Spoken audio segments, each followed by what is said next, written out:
और पाकिस्तान धरती माँ है। सूबों को धरती माँ कहना, हम सब सिंध में रहते हैं, हम सब सिंध की इज्जत करते हैं, हुर्मत को समझते हैं, लेकिन पाकिस्तान से ऊपर नहीं है। आप सिंध को इस लेवल पे ना लेके जाएं कि आप स्टेट ऑफ पाकिस्तान को चैलेंज करें। पाकिस्तान मुल्क है, पाकिस्तान को बचाने के लिए जितने सूबे बनाने पड़े बनाएंगे। और हम कहते हैं अगर सिंध को बचाना है तो सिंध में सूबे बनना जरूरी है। जो हालात है आपके सामने हैं। सर, अगर किसी और बाशऊर मुल्क में, किसी शहर में ये वाला वाकया हो जाता जो गुल प्लाजा में हुआ है, आप मुझे बताएं 17 साल में सर पीछे गया ये शहर, 17 साल में ये सूबा पीछे गया है। कराची की बात नहीं करते, कराची से कश्मीर तक की बात करते हैं। आप मुझे एक शहर बताएं, एक मॉडल मोहल्ला बताएं, एक मॉडल गली बताएं, एक मॉडल यूसी बताएं। सर, सबको पता है किस तरह सिस्टम एक्टिव हुआ है, किस तरह प्राइवेट ठेकेदार बैठ के आप लोगों के इदारे चला रहे हैं। उस पर बात करें, उन चीजों पे बात करने की जरूरत है, ना कि इस तरह की करारदाद लाके नफरत अंगेज बात। वहां से जो बातें की गई उन पे तो मैं जवाब ही नहीं देता। वो जो बोरीबंद की बात करते हैं, ना मैं जहाज अगवा की बात करता हूँ, ना मैं जुल्फिकार की बात करता हूँ, ना लियारी गैंग वॉर की बात करता हूँ, छोड़ दिया उन सब बातों को। लेकिन सर, ये इस तरह से कोई किसी की कॉलोनी नहीं है। सिंध पाकिस्तान का हिस्सा है। पाकिस्तान का आइन और कानून जैसे सारे सूबों पे लगता है, वैसे ही सिंध पे भी लगता है। जैसे सारी असेंबलियां सिंध की कानून और आइन की पाबंद है, ऐसी सिंध असेंबली भी इसकी पाबंद है। ये जवाब दिया जाए कि मास्टर प्लान पे अमल क्यों नहीं हो रहा। आर्टिकल 140 से सुप्रीम कोर्ट से फैसला आने के बाद उस पर अमल नहीं हो रहा। आज तो हम आपके मेयर के लिए इख्तियार मांग रहे हैं, नहीं जाते उस तफसील में कैसे आया है, नहीं जाते कारकर्दगी पे, नहीं जाते कॉम्पिटेंस पे। क्यों डर रहे हैं मुर्तज़ा आपको इख्तियार देने से?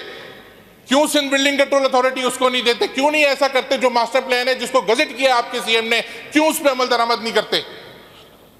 ये सारी बातें करना अपने वोटर को गुमराह करने वाली बात है। और जहां तक तारीख की बात की गई तो सर, इस पे भी किसी दिन बात जरूर कराएं इस ऐवान में कि 1947 जब पाकिस्तान की क्रिएशन हुई तो वो माइग्रेशन नहीं थी, एक्सचेंज ऑफ पॉपुलेशन था। और सिंध में जो म्यूनिसिपैलिटीज थी उसमें मेजॉरिटी हिंदू लोगों की थी, जिनके एक्सचेंज में वहां से जो लोग आए उनका राइट बनता है। इस पे भी बात करेंगे। ऐसा नहीं हो सकता कि अगर ये एक्सचेंज हो के मैं उस कुर्सी पे जाके बैठूं और वहां से कोई आके इस कुर्सी पे बैठे तो वहां वाले को तो मैं इस कुर्सी पे बैठने दूं, और जब मैं वहां जाके बैठूं तो 4 लोग कहते हैं कि नहीं हम कब्जा कर रहे हैं क्योंकि हम यहाँ पहले से मौजूद हैं। तो इस पर आपका हक नहीं है। पाकिस्तान की जो क्रिएशन हुई है वो इंटरनेशनल कानून नहीं दे रहा। और पाकिस्तान धरती माँ है। सूबों को धरती माँ कहना, हम सब सिंध में रहते हैं, हम सब सिंध की इज्जत करते हैं, हुर्मत को समझते हैं, लेकिन पाकिस्तान से ऊपर नहीं है। आप सिंध को इस लेवल पे ना लेके जाएं कि आप स्टेट ऑफ पाकिस्तान को चैलेंज करें। पाकिस्तान मुल्क है, पाकिस्तान को बचाने के लिए जितने सूबे बनाने पड़े बनाएंगे। और हम कहते हैं अगर सिंध को बचाना है तो सिंध में सूबे बनना जरूरी है। जो हालात है आपके सामने हैं। सर, अगर किसी और बाशऊर मुल्क में, किसी शहर में ये वाला वाकया हो जाता जो गुल प्लाजा में हुआ है, आप मुझे बताएं 17 साल में सर पीछे गया ये शहर, 17 साल में ये सूबा पीछे गया है। कराची की बात नहीं करते, कराची से कश्मीर तक की बात करते हैं। आप मुझे एक शहर बताएं, एक मॉडल मोहल्ला बताएं, एक मॉडल गली बताएं, एक मॉडल यूसी बताएं। सर, सबको पता है किस तरह सिस्टम एक्टिव हुआ है, किस तरह प्राइवेट ठेकेदार बैठ के आप लोगों के इदारे चला रहे हैं। उस पर बात करें, उन चीजों पे बात करने की जरूरत है, ना कि इस तरह की करारदाद लाके नफरत अंगेज बात। वहां से जो बातें की गई उन पे तो मैं जवाब ही नहीं देता। वो जो बोरीबंद की बात करते हैं, ना मैं जहाज अगवा की बात करता हूँ, ना मैं जुल्फिकार की बात करता हूँ, ना लियारी गैंग वॉर की बात करता हूँ, छोड़ दिया उन सब बातों को। लेकिन सर, ये इस तरह से कोई किसी की कॉलोनी नहीं है। सिंध पाकिस्तान का हिस्सा है। पाकिस्तान का आइन और कानून जैसे सारे सूबों पे लगता है, वैसे ही सिंध पे भी लगता है। जैसे सारी असेंबलियां सिंध की कानून और आइन की पाबंद है, ऐसी सिंध असेंबली भी इसकी पाबंद है।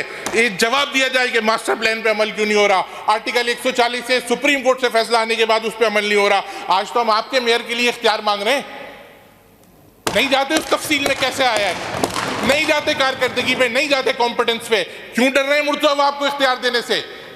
क्यों सिंध बिल्डिंग कंट्रोल अथॉरिटी उसको नहीं देते? क्यों नहीं ऐसा करते जो मास्टर प्लान है जिसको गजट किया आपके सीएम ने, क्यों उस पर अमल दरामद नहीं करते?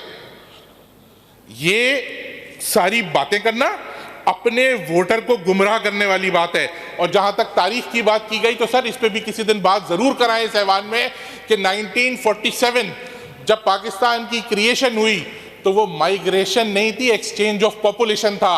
और सिंध में जो म्यूनिसिपैलिटीज थी उसमें मेजॉरिटी हिंदू लोगों की थी, जिनके एक्सचेंज में वहां से जो लोग आए उनका राइट बनता है। इस पे भी बात करेंगे। ऐसा नहीं हो सकता कि अगर ये एक्सचेंज हो के मैं उस कुर्सी पे जाके बैठूं और वहां से कोई आके इस कुर्सी पे बैठे तो वहां वाले को तो मैं इस कुर्सी पे बैठने दूं, और जब मैं वहां जाके बैठूं तो चार लोग कहते हैं कि नहीं हम कब्जा कर रहे हैं क्योंकि हम यहाँ पहले से मौजूद हैं, तो इस पे आपका हक नहीं है। पाकिस्तान की जो क्रिएशन हुई है वो इंटरनेशनल कानून